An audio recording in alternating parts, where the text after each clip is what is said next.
8.5 is graphing other trig functions, and our EQs. What are the characteristics of the graph of a tangent function? So we're going to be looking at the rest of our trig functions. But I'm going to kind of, not speed through this, but I'm going to kind of not go into as much depth as I did with the sine and cosine functions. Just because, again, this section of the chapter I'm not super concerned about. I want to put more emphasis on our unit circle and trig functions tomorrow. So graphing is going to be a small portion of our test. So we're going to be looking at tangent, cotangent, secant, and cosecant today. So it's going to be 4 different graphs. But I mostly just want to talk about what the shapes of the graph look like, and then talk about stretches and shrinks. So stuff that we already know, yes? Cool. So if you look at this table, this gives us the values for our tangent and our cotangent graphs. How is this table different from the one that we were looking at our sine and cosine graphs with? There's undefined stuff. We have undefined in here. Previously with sine and cosine, we had all zeros, ones, and negative ones, right? This one has undefined, because with tangent, I could have a 0 in my denominator, and when that happens, that doesn't work, right? So when I end up having a 0 in my denominator, this becomes undefined. So with our tangent function, you'll notice that we have an undefined at negative pi over 2 and at positive pi over 2, right? What that creates on our graph is an asymptote. Do you remember what asymptotes are? No. What? Maybe, possibly, a little bit, no? So we talked about this previously. And this is an asymptote. And basically what this is kind of like an imaginary line that our graph gets closer and closer to, but it never touches. So it approaches this line, but it doesn't touch or cross it. That makes sense? So our graph is going to be confined between these 2 dotted lines. Cool. If we look at the numeric values or the outputs for the y values between my undefined pieces here, we have -1, 0, and +1. That's going to be -1, 0, and +1. Looking at these 3 points, it looks like it would be a straight line, yes? But again, we are confined by our asymptotes, so we can't cross these lines. So what happens is it creates a curve that looks kind of like this. Does that make sense?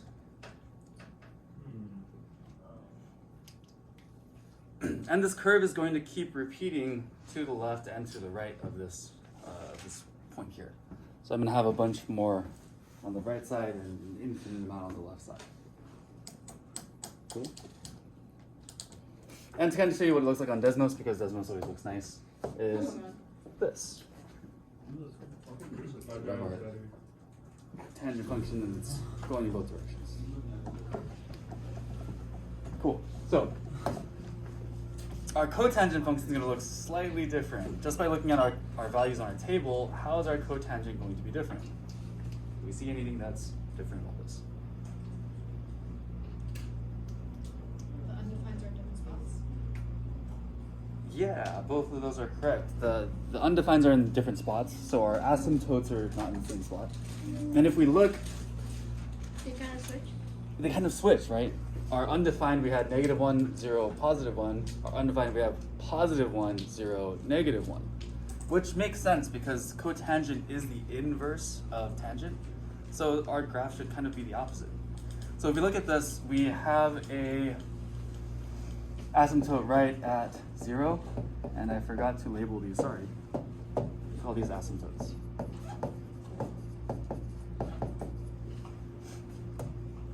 And I forgot to give you the equation, sorry. Equation is y equals a tangent b x, which looks really similar to the ones we were working on before. So cotangent is going to have an asymptote at 0 and also one at pi, right? Yeah. So my asymptotes are kind of shifted over just slightly. And we're starting at +1, 0, -1, which means that my graph is kind of decreasing, if you will. Bless you. Bless you. And we can see that these are kind of flipped, right? Because again, these are inverses of each other. that make sense? Questions on any of this?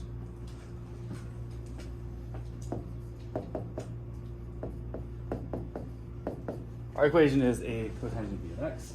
And again, our a value and our b value will tell us if our graph is stretching and shrinking horizontally and vertically.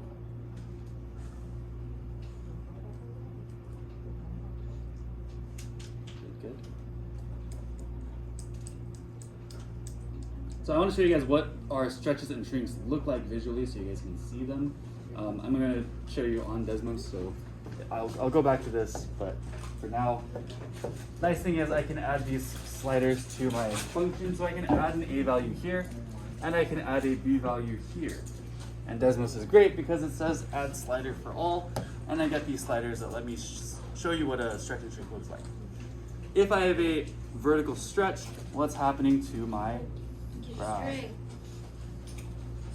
It gets straighter, right? So we're basically taking our graph, stretching it vertically, so our graph is getting straighter.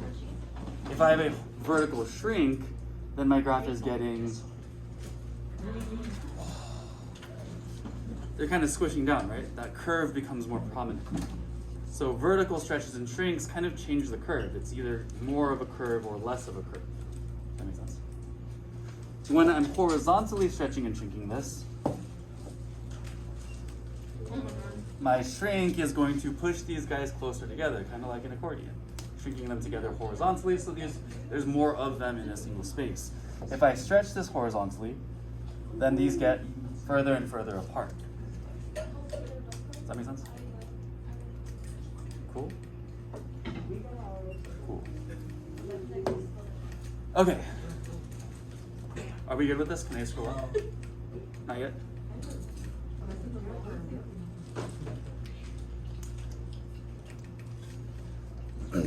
So next I want to cover how we determine what our period and asymptotes are, using a few equations that can be used to find these. That sentence doesn't make any sense. My sentence does just now didn't make any sense. Okay, so to find the period of our graph, we can use pi over b.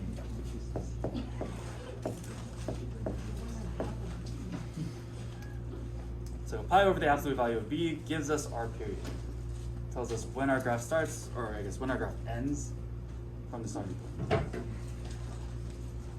So that's the distance between the full graph. I put it in the wrong spot.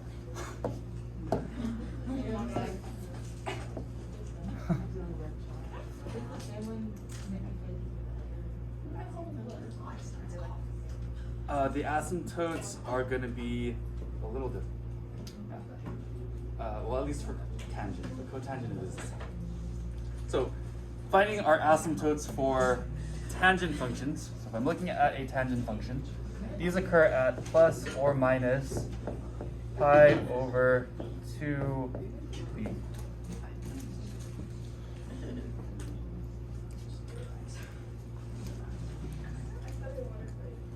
So whatever my b value is, I can plug in at the bottom, multiply it by 2, and that will be my asymptotes. It will be the positive and negative versions of this. For my cotangent's a little bit easier. Because with cotangent, it's always going to have an asymptote at 0. We'll always have one asymptote at 0. The second asymptote will be, let's say 0, and pi over b. Notice that my asymptote for my cotangent is the same as the period. Cool. So cotangent versus tangent. So let's look at an example, yes?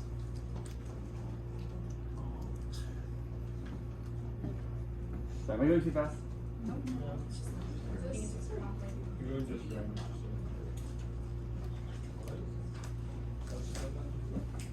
Cool. Can I scroll down, or do we need a little more time? Okay.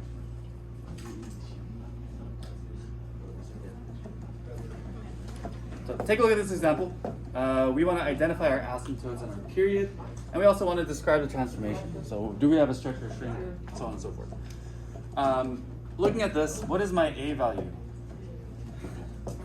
A value is 2, and my B value is 3. So the period here is going to be pi over B, right? What we had from up there. Our B value is 3, so it should be pi over 3. Finding the period is easy, yes? Just plug in B.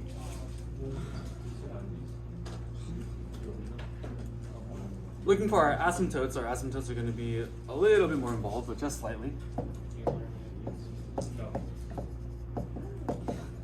My asymptotes are plus or minus pi over 2b.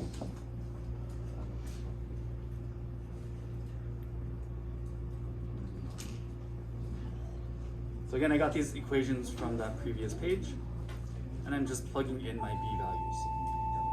Yes. Why do you take out the little things on the side? I didn't want to confuse you guys. Oh, we don't need them? I mean, it's the absolute value of b, but these b values are already positive, so. Oh, okay. Does that make sense? Yep. Okay. So if I do plus or minus pi over 2, what's my b value? 3. Becomes plus or minus pi over 6. That was a weird line. So these are my asymptotes. I'm going to have one at negative pi over 6 and one at positive pi over 6. My graph will be between those two imaginary lines. And do I have any transformations here? Yeah. Very easy. Vertical stretch by 2. And I have a horizontal shrink by 1/3.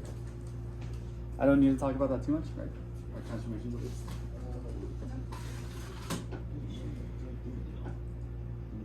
Questions on this? Again, not too bad, right? I want to keep our last lesson for the end of this chapter fairly light. So that's what we're going to be doing for this one. So try doing part B on your own. Part B on your own. See how you do.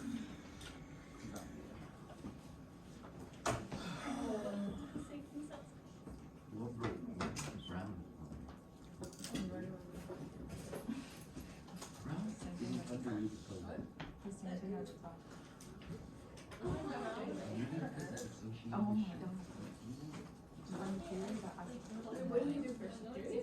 Yeah. Okay.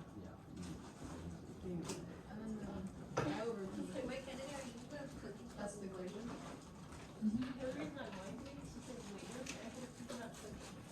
I saw the Instagram the other day. Oh, we're not going to say Yeah, because the reason why you got one is because I told her, I really told her things and answered her things, but I told her I wouldn't be able to come because I have weekends. Whenever we're fighting And, for we she always was like, oh, and like I couldn't represent myself as VP, so I'm like since our stepping deal down is or 3, whatever. I was like, oh, no, I'm gonna set up a Zoom or something so you can like still like share your little spiel.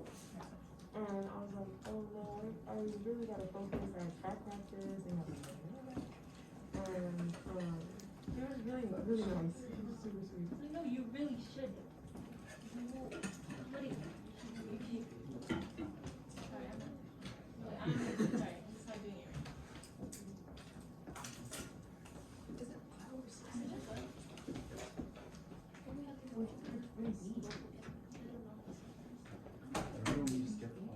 That's why, yeah, and they're still there. I didn't skip on them. It's not done. They're hard because they don't roll them. Opus like what? Yeah, how does it feel to be distracted with this He used to, right? All the colors.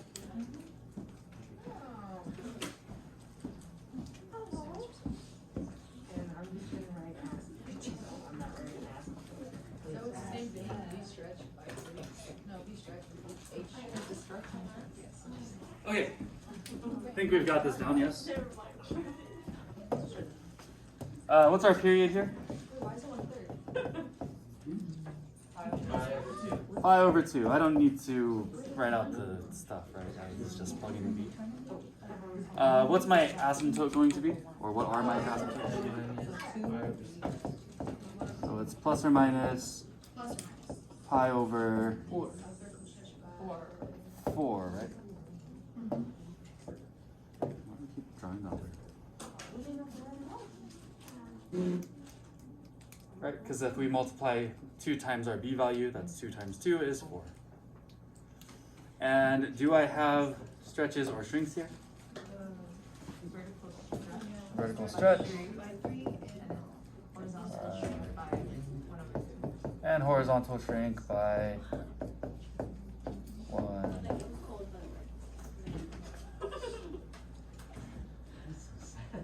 Good. Questions? Still not bad? Okay, take a look at example 2.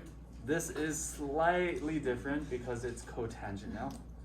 But we're looking for the same things. We want to see what is our period, what are our asymptotes, and do we have any transformations here? Let's do this one together, yeah? Is this our last one? No. Doing all the notes? Yes. The next part's really easy, I promise. You always say that. It is. If it's not, I will. Buy us all a bag of chicken. I'll give you guys. From Jacob. Make so many people that you If it's actually hard, if the rest of this notes from here on, from after this example on, if it's difficult for you guys, I will give everyone 5 extra credit points on their next Guys, test. it's really hard. Yeah, like, I don't understand that, man. I'm that confident that you guys don't think it's easy. My little pea brain can handle all this. So my head's starting to hurt from how difficult this is. It's not funny. I'm gonna get a migraine, I swear.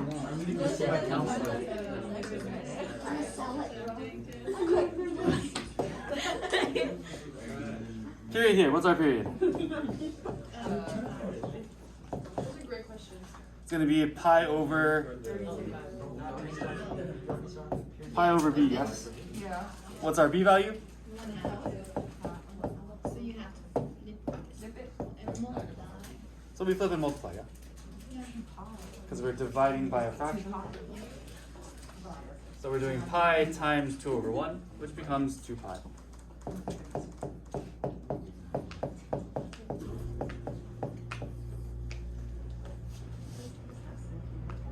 Good?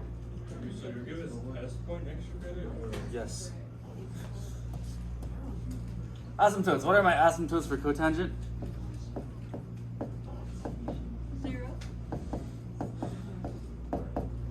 Asymptotes are going to be 0 and pi over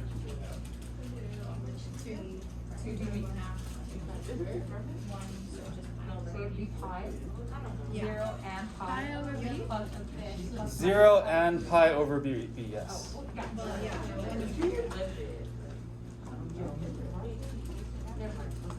We found pi over b already, yes? Yeah. Pi over b was our period. So our second asymptote is the same as our period. So our asymptotes are going to be 0 and 2 pi. I don't need to do any math for this, right? Because I already did it before. So if we did that, like, we did that on the test, we're gonna have to show it. That's fine. So just put down one period. Yes. We're doing cotangent, right? Does that make sense? Yeah. Okay. Stretches and shrinks. Do I have any stretches here? No stretch, because do I have an A value? No, so no stretch. Do I have a B value? Yeah, Yeah, a B value is stretch. a stretch. Sorry, I was talking about vertical. Sorry, I was referring to just vertical. Horizontal stretch by 2. Good job. Very proud.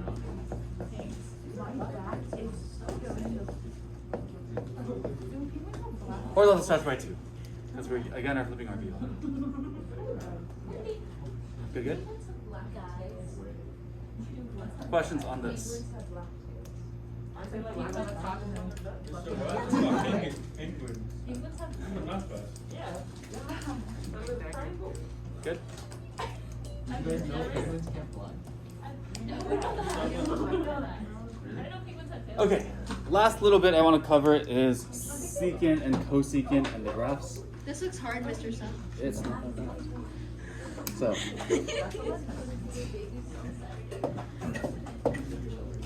our equation here is y equals Oh, I should just like Google freaking. a secant of b of x.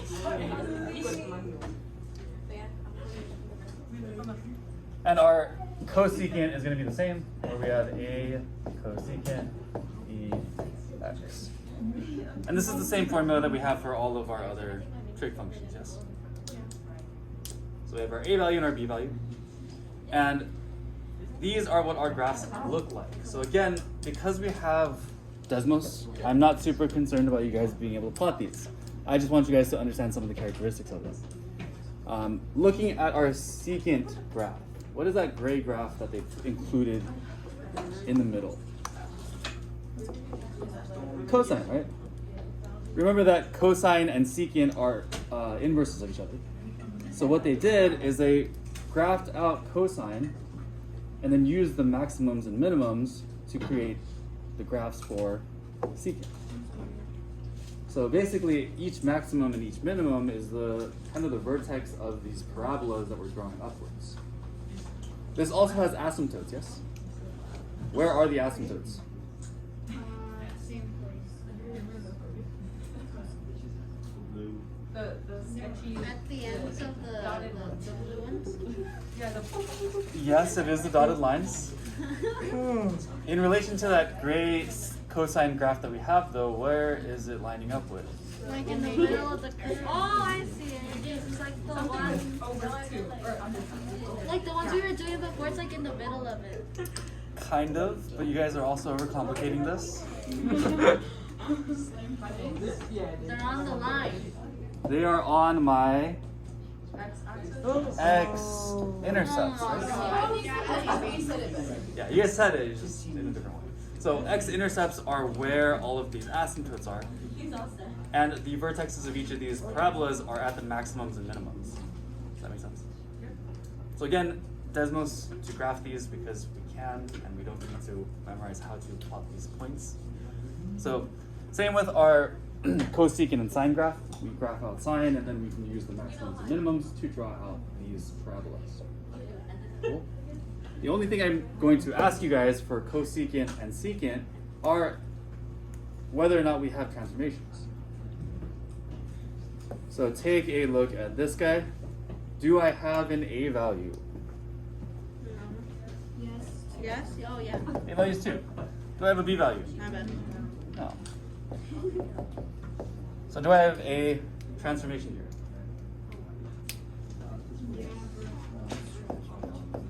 Vertical stretch by. That's it. That's it? Is it? Yes.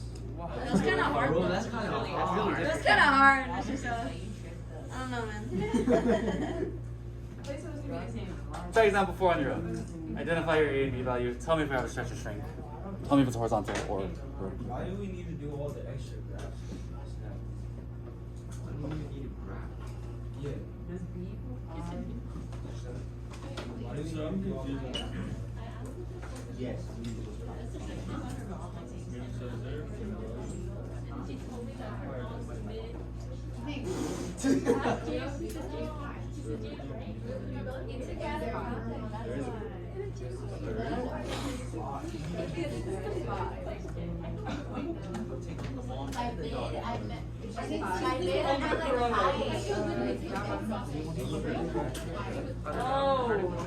Then why did you just say, why did you say I don't know? Not in mid.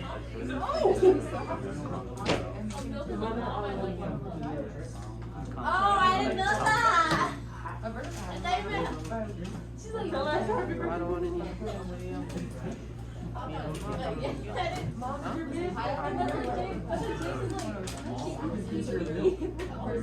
Horizontal.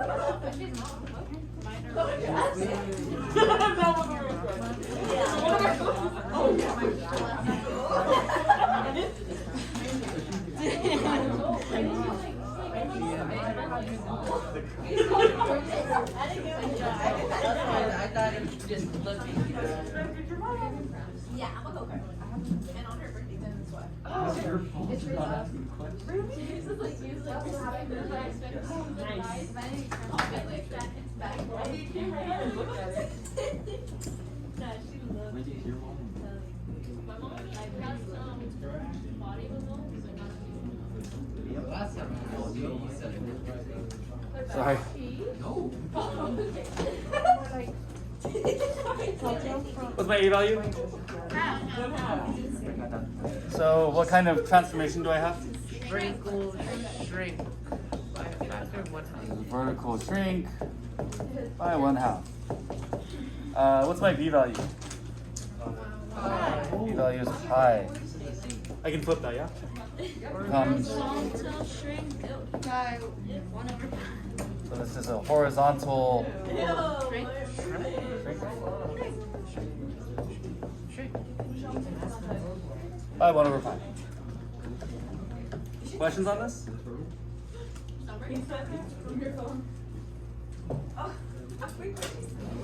No questions? Summary?